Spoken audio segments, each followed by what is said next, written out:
What's going on? What's going on? So, congratulations to Ugas. He was able to go out there, handle his business, and get his victory. Um,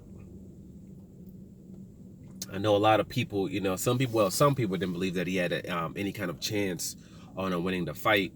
Um, but he did what he had to do, and this is basically was like the peak of everything as it pertains to his career. This is his highest moment, and now he's in a space where he was already able to cash in a little something when it came to this fight, but now the next fight is really where he makes his money. Where he puts himself into a space where he can, do a unification with somebody obviously like a Earl Spence. Now, some people have been talking about how that that the person that he's gonna fight next is gonna be Keith Thurman. They've been saying that I guess PBC or Al Hayman's not going to waste a pay-per-view on a Ugas. That, they're going to go to Earl Spence and they're going to talk to him, let him know that, this is going to be the fight as far as, with Ugas and Thurman. And then after that fight, they're going to have, Earl Spence then take on Thurman in a big fight. Even though, Earl Spence really doesn't want to, fight Thurman whatsoever. He has major distaste for the guy. I'm not sure where this philosophy is coming from that Al Hayman is not gonna want to set this particular fight between Earl Spence and Ugas now. The talk was that Earl Hayman he's gonna show that he's the boss in this situation, and he's gonna have this go because this is what's good for quote business.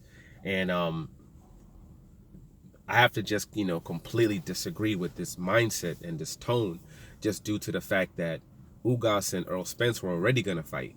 The only reason Ugas and Earl Spence weren't set up to fight, this past weekend was because then Manny Pacquiao decided like, now I'm gonna fight Earl Spence. So after he decided that, obviously Earl Spence was gonna take that bout. They put Ugas on the undercard so everybody can see Ugas. Then later on, you can fight Ugas at the end of the year. That was the whole purpose of him being on the undercard as well.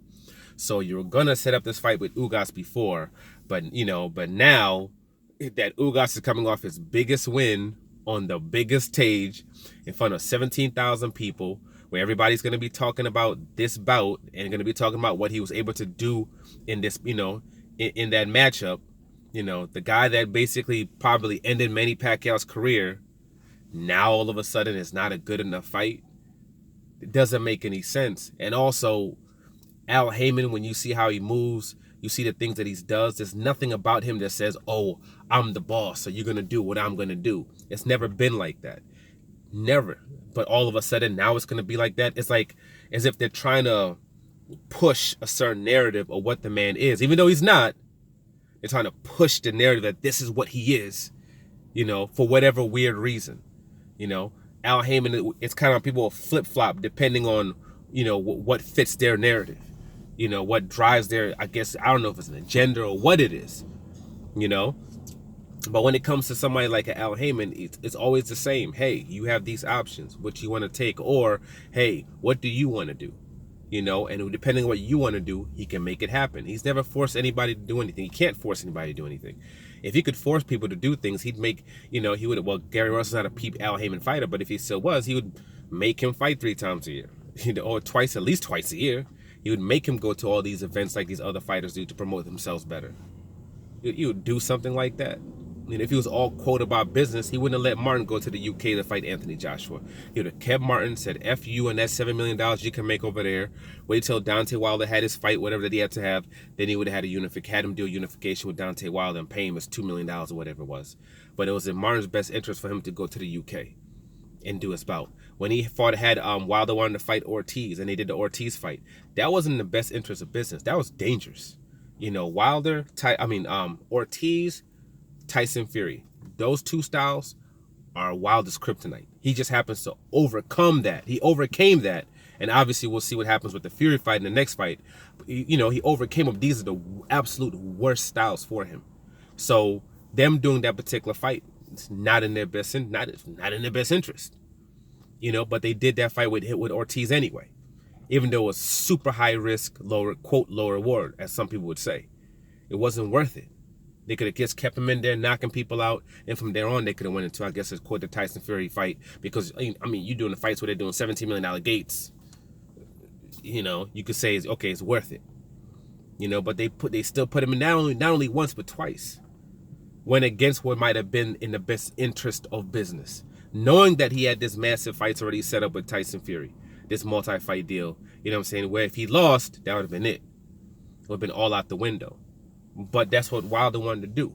You know, he wanted a big fat payday, you know, and he had to do a risky fight in order to do that. And cool. And he went ahead and did that Ortiz rematch. So this whole gonna do what's in the best interest of the business, no, that's not how he's been. And him doing it in this way has put PBC on top anyway. You know what I mean? They're on top of the mountain. No one's even close. You know, and even if you're talking about what's in best interest of business, again, now that Ugas is, you know, is a respected champion now, this guy who most people think beat Sean Porter, this guy who beat Manny Pacquiao, this guy who's like a certified champion right now, you know, will be known as that man who probably retired Manny Pacquiao. Now all of a sudden it's bad business for him to have, you know, Earl Spence fight that guy. Hell no. You do that fight and you do it now, as long as Earl Spence is healthy. His eye, I believe, is a situation where it takes about I think it's about 4 weeks to heal. From what I've seen, for like detached retinas or whatever, it takes about 2 to 4 weeks to heal. It's not like a crazy long, it's not a crazy long healing time frame. So he should be okay within 2 to 4 weeks, and obviously definitely within 4 weeks, and you know, he should be able to start training and everything like that and get ready for a fight. So you're looking at August, September, October, November. They could possibly do a fight in December. So, you know, hopefully, you know, everything works out with him. He doesn't have any complications. He's healthy, and hopefully they're able to get that fight done this year so he can get his bout in, you know, and we can see what Ugas can do against him. You know, he did great against Sean Porter. He obviously did great against Manny Pacquiao. And this will be another third big fight, and we'll see if he can, you know, somehow overcome these odds as well, you know. But this whole narrative thing of trying to trash, trying to trash Al Hayman, when previously it was supposedly this fight was, quote, fixed. Supposedly, Al Hayman has fixed the fight, and they're making the fans pay all this money, to watch Manny Pacquiao fight an injured fighter, whose arm's all messed up. And Manny Pacquiao's going to get an easy win, so they can set up a fight between Earl Spence, maybe, I guess, and Manny Pacquiao later on. But, the fans are being tricked by PBC and being tricked by Al Hayman, and it's all a fix. It's all a fix. And then it turns out it's not a fix. Ugas is not hurt like that. And what's going is able to win the fight, and Ugas doesn't get robbed. Then the narrative changes to, oh, well, see one of those judges, they're kind of close, they still try to fix it. No, like, sometimes you just gotta, okay, when, one thing, and then what's gonna happen now when Ugas fights Spence next? Then what's gonna be that? What are you gonna change then?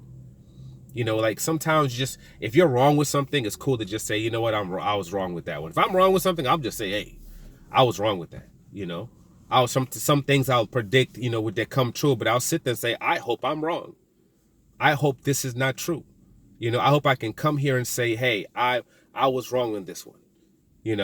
I hope I can sit here and say, hey, I was wrong. Terrence Crawford is fighting Manny Pacquiao. It's a big, huge fight. Wish I could say that. I wish I was wrong. Hey, if Tyson Fury's fighting, Anthony Joshua, cool. It's a big fight, undisputed. Hey, I was wrong. It's a big, you know what I mean? So, like, if you end up being wrong, like, just go ahead. Say it, hey, you know what? I was wrong when it comes to this one. But then you try to double down. You try to double down, on what you're saying, even though you're looking completely off base with the things that you're saying. So, I mean, but, it is what it is. Al Hayman is in a lot for these fighters. He's been holding them down for a long time. You don't see people naming their kids after Al Hayman, after other promoters. You know what I'm saying? You don't see nobody naming their kids Bob Arum. You don't see none of that. You see that when it comes to Al Hayman. And it's a Mexicano fighter in Santa Cruz to top it off. He's the one where people are saying, hey, when I was with these people, it was like I was, working at McDonald's. Now that I'm with Al Hayman, it's like I was a lawyer. You know, you're talking about a man that took J. Rock Williams, took him. He was knocked out, flatlined. Wasn't his fighter. Was a Don King, I believe, fighter. Was sitting on the sidelines. Al Hayman got him out of his contract. Put him, Put him into the ring on undercards. Paid him right. Paid him good enough to the point where this guy was able to buy over $1 million worth of real estate before he had his big fight. Okay, before he was supposed to fight. Before he fought Rosario for $1 million. You know, doubling his net worth overnight. So now I know if she can now go buy $4 million worth of properties with that money that he got. So he's really gonna, he should really be doing good right now. Al Hayman made that happen. That's what he does. It's the man that paid $800,000 to get Ruiz out of his contract. That's what this guy does. This is the guy who, from the off the rip, has been teaching his fighters about television rights, gates, all this back money that these other promoters keep. He's been giving it to his fighters and showing his fighters the business. That's what he's been doing. But we're going to try to trash him and demonize him and minimize him for whatever reason. Nah. But we're going to be cool with the likes of Bob Arum, though. And we're going to talk to him and smile and laugh with him, though. And that's all cool, though. On a regular basis. And somehow not trash him on a regular basis. Somehow not trash Eddie Hearn on a regular basis. But we're going to trash Al Hayman on a regular basis all of a sudden. Nah. Is he perfect? No. Don't expect him to be perfect. Overall, as an advisor, not no boss, as an advisor to his fighters who looks out for his fighters, he's been doing great for them. He's done great for him. Is he perfect? No. He has his flaws, the flaws just like everybody else's. But he's been looking out for these fighters and holding these fighters down from the get.